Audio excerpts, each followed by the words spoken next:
Welcome. This video will show you how to use the template to run cluster analysis to determine market segments.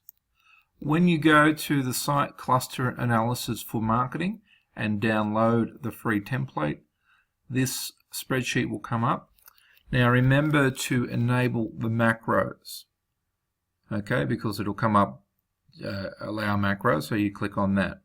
Okay, what we need to do is simply enter data. You've got up to 100 cases or respondents, and you've got 8 variables across here. Now, we're starting on the input data page, and this is where the spreadsheet will open. Okay, now I've got some data I'm just going to drop in. Okay, I've just dropped in some marketing data for 100 people, presumably from some form of survey. Basically there are 4 variables in this case. 2 are behavioral segmentations. Loyalty, high numbers mean high loyalty, low numbers mean low loyalty. Usage, higher, obviously a heavy user, low is a low user. Age, I've just got age bands, so we start off at 1, which is sort of teenage years, and up to 9, which is over 75. But as you can see, there's a scale there. And we've also determined social class from the combination of occupation, income, and education. Okay, so we've just got a factor there. All these 4 variables run from 0 to 10.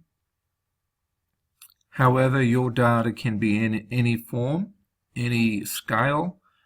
Basically, the template will standardize the data and form your clusters regardless of a scale.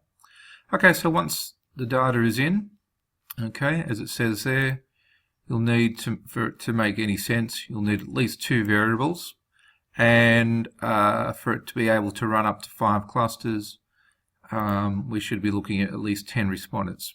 Here I've got 100 across 4 variables. You can go up to 8 variables, and you don't need to use all 100 cases.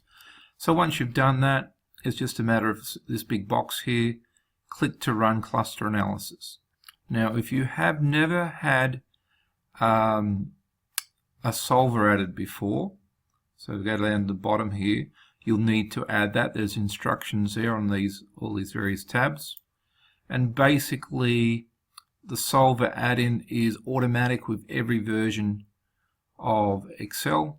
There's a slightly different approach. One of the steps is slightly different for the Apple Mac, but basically all the information is there. So you click on File up here, and basically once it's added in, so there's just a little picture there, Excel add-ins, and we're going to tick the solver add-in box.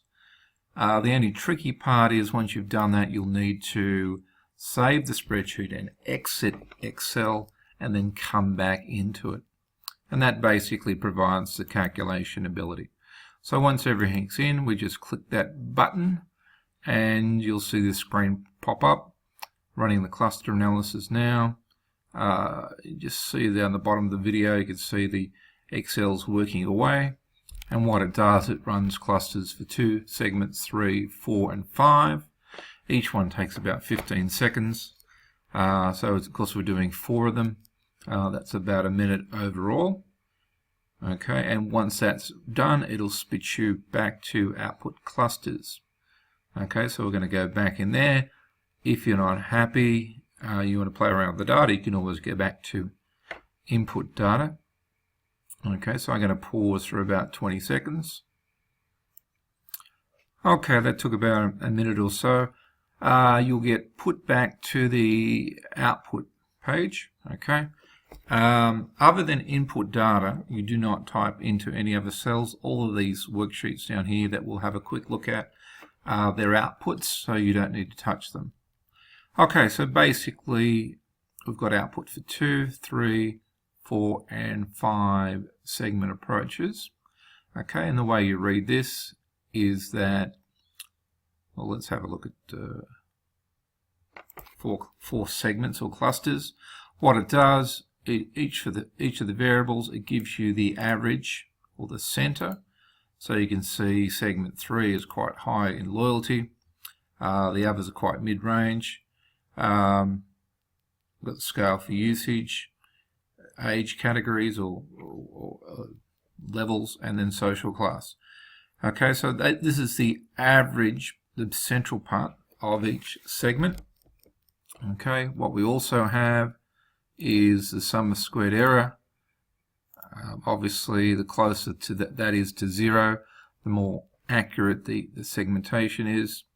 And we also have in this third box here how many people have been classified. So in this case, of course, we've got 100 people. So 40 is in segment 1, 2, and 3.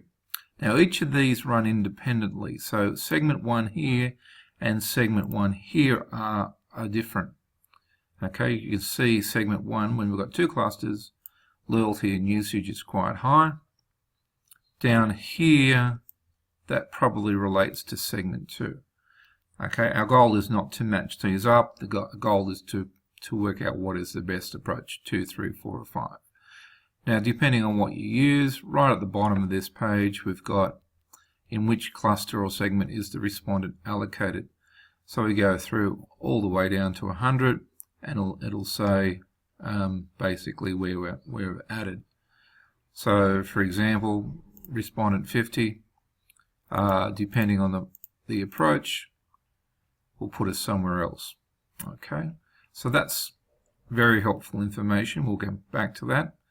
Then we have segmentation maps. Okay, this is for when you want to copy and paste things. Now you can put any name here, up here, and suddenly all the maps are redone. Okay. If you want to call segment 1 something, we'll call them loyalists. Can't spell. Okay, that's changed all the way down. Okay, so you can just change it. If you don't want anything in there, it'll just call it segment 1. Usually we work out what the segments are doing. Now, because this is a graph, this can only map the first 2 attributes. So the first 2 here, loyalty and usage, are the ones that will be created in the graphs. Okay, so therefore, when you put the data together, these 2 should be what you think are the most important variables.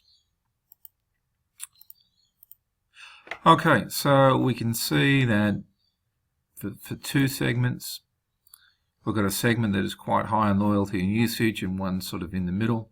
Once we go to 3, we have that same segment sitting up there, high loyalty, high usage, and slight differences in 2 segments here.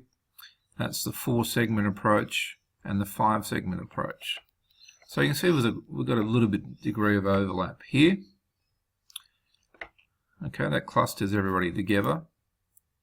Now, this is the central mean. So this is another set of graphs. Okay, again, this is everybody. 2 segments, 3 segments, all the way down. Okay, so the way we look at this is that, again, for the first 2 variables, loyalty and usage. Okay, the data will also take into account the other 2 variables, but we can only graph 2 at a time. So this is everybody's responded, and obviously the average is in the middle. And as we move into a 2 segment approach, we can see we've got higher loyalty and usage and lower. Okay, and 3, I'll come down to 5 to make sense of it. So the large boxes and circles indicate the average, and the dots indicate the individual respondents. So the reason why we might have a smattering of people all over the place, say the black dots here, okay, we've got some here, some here, some here, is because when we take the other 2 variables into account, they are, in different places, and there's different influences. Okay, now this is important. This is the sum of squared error. Obviously, the lower this is, the more reflective it is. So there's 2 graphs here, and what we're looking at is two approaches. We want this to be as low as possible. But when we go from obviously 2, we've got quite a high error. 3, we drop down to 234, and then 5, 196. So there is some improvement between 3, 4, and 5, but each of those seem to be, reasonably enough. 2 is too high, so in relative terms, I would rule a 2-cluster approach out. This gives us, down here, gives us the error per segment. Okay, so the lower these is, the more reflective the average is of the average consumer. So we can see 5, we've got a nice even pattern. So probably a 5-cluster approach would make sense, okay, based on that. So therefore we can go back here, go down to our 5 and say, well, this one is the one we want to use. This is the one that makes the most sense. Okay, so I'm going to have another video that works through making forming segments from these, but this particular video was more about how to use the template, so I hope that works. Of course, you can come back and play around with your data or add data or take data out, so you might take a variable out, and there's a link there back to the site if you need. So good luck, and email me any questions.